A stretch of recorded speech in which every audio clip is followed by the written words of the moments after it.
ಮತ್ತೆ ಸಂಶೋಧಕ ಹಾಗೂ ಪಾಡ್ಕಾಸ್ಟರ್ ಲೆಕ್ಸ್ ಫ್ರೀಡ್ಮನ್ ಜೊತೆ ಇತ್ತೀಚೆಗೆ ನಡೆಸಿದ ಪಾಡ್ಕಾಸ್ಟ್ ಇದೀಗ ವಿವಿಧ ಭಾಷೆಗಳಲ್ಲಿ ಲಭ್ಯವಿದೆ. ದೆಹಲಿ ವಿಧಾನಸಭೆಯ ಬಜೆಟ್ ಅಧಿವೇಶನ ನಾಳೆ ಆರಂಭವಾಗಲಿದೆ.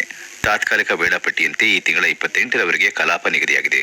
ಡಿಡಿಸಿ ಕಾರ್ಯನಿರ್ವಹಣೆ ಕುರಿತ ಸಿಎಜಿ ವರದಿಯನ್ನು ನಾಳೆ ಸದನದಲ್ಲಿ ಮಂಡಿಸಲಾಗುವುದು.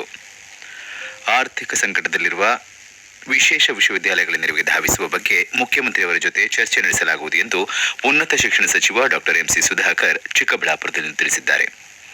ಅಸಂಘಟಿತ ವಲಯದ ಕಾರ್ಮಿಕರ ಗುಂಪಿಗೆ ಪತ್ರಿಕಾ ವಲಯದ ಫೋಟೋಗ್ರಾಫರ್ ಹಾಗೂ ಪತ್ರಿಕಾ ವಿತರಕರನ್ನು ಸೇರ್ಪಡೆ ಮಾಡಿಸಲಾಗಿದ್ದು, ಅವರಿಗೆ ಉಚಿತ ನೋಂದಣಿ ನೀಡಿ ಸ್ಮಾರ್ಟ್ ಕಾರ್ಡ್ ವಿತರಿಸಲಾಗುತ್ತಿದೆ ಎಂದು ಕಾರ್ಮಿಕ ಸಚಿವ ಸಂತೋಷ್ ಲಾಡ್ ಹುಬ್ಬಳ್ಳಿಯಲ್ಲಿಂದು ಹೇಳಿದ್ದಾರೆ. ಫಿಟ್ ಇಂಡಿಯಾ ಅಭಿಯಾನ ಯಶಸ್ವಿಗೊಳಿಸಲು ದೈನಂದಿನ ದಿನಚರಿಯಲ್ಲಿ ನಿಯಮಿತ ವ್ಯಾಯಾಮ ಮತ್ತು ಸೈಕ್ಲಿಂಗ್ ಸೇರಿಸಿಕೊಳ್ಳುವ ಅಗತ್ಯವಿದೆ ಎಂದು ಕೇಂದ್ರ ಯುವ ವ್ಯವಹಾರಗಳು ಮತ್ತು ಕ್ರೀಡಾ ಸಚಿವ ಡಾಕ್ಟರ್ ಮನ್ಸುಖ್ ಮಾಂಡವಿಯಾ ಹೇಳಿದ್ದಾರೆ. ಚಿಕ್ಕಮಗಳೂರು ಜಿಲ್ಲೆಯಲ್ಲಿ ಇಂದು ಹಲವೆಡೆ ಗುಡುಗು ಸಹಿತ ಮಿಂಚು ಸಹಿತ ಮಳೆಯಾಗಿದ್ದು, ಕುರುಬರಹಳ್ಳಿ ಗ್ರಾಮದಲ್ಲಿ ಸಿಡಿಲು ಬಡಿದು ಮಹಿಳೆಯೊಬ್ಬರು ಮೃತಪಟ್ಟಿದ್ದಾರೆ. ನವದೆಹಲಿಯಲ್ಲಿ ನಡೆಯುತ್ತಿರುವ ಖೇಲೋ ಇಂಡಿಯಾ ಪ್ಯಾರಾ ಗೇಮ್ಸ್ನಲ್ಲಿ ಶೂಟರ್ಗಳು ಮತ್ತು ಪ್ಯಾರಾ ಬಿಲ್ಲುಪಟುಗಳು ಉತ್ಕೃಷ್ಟ ಕೌಶಲ್ಯವನ್ನು ಪ್ರದರ್ಶಿಸಿದರು. ಡಾಕ್ಟರ್ ಕರ್ಣಿ ಸಿಂಗ್ ಶೂಟಿಂಗ್ ಮೈದಾನದಲ್ಲಿ ನಡೆದ ಪಂದ್ಯಗಳಲ್ಲಿ ಸುಮೇಧಾ ಪಾಠಕ್ 10 ಮೀಟರ್ ಮಹಿಳಾ ಏರ್ ಪಿಸ್ತೂಲ್ ವಿಭಾಗದಲ್ಲಿ ಚಿನ್ನವನ್ನು ತಮ್ಮದಾಗಿಸಿಕೊಂಡಿದ್ದಾರೆ.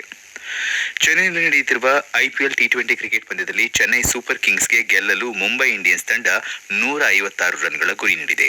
ಇತ್ತೀಚಿನ ವರದಿ ಬಂದಾಗ ಚೆನ್ನೈ ಸೂಪರ್ ಕಿಂಗ್ಸ್ 5 ಓವರ್ಗಳಲ್ಲಿ 1 ವಿಕೆಟ್ ನಷ್ಟಕ್ಕೆ 48 ರನ್ ಆಡುತ್ತಿದೆ. ಭಾರತದ ಮಹಿಳಾ ತಂಡ ಕಬಡ್ಡಿ ವಿಶ್ವಕಪ್ ಗೆದ್ದುಕೊಂಡಿದೆ.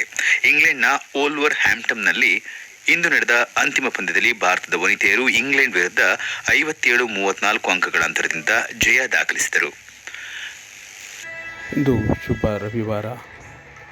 ಇಂದು ಹುಟ್ಟುಹಬ್ಬವನ್ನು ಆಚರಿಸಿಕೊಳ್ಳುತ್ತಿರುವ ಎಲ್ಲ ನಮ್ಮ ಕನ್ನಡದ ಕಣ್ಮಣಿಗಳಿಗೆ ಹುಟ್ಟುಹಬ್ಬದ ಶುಭಾಶಯಗಳು ಸ್ನೇಹಿತರೆ.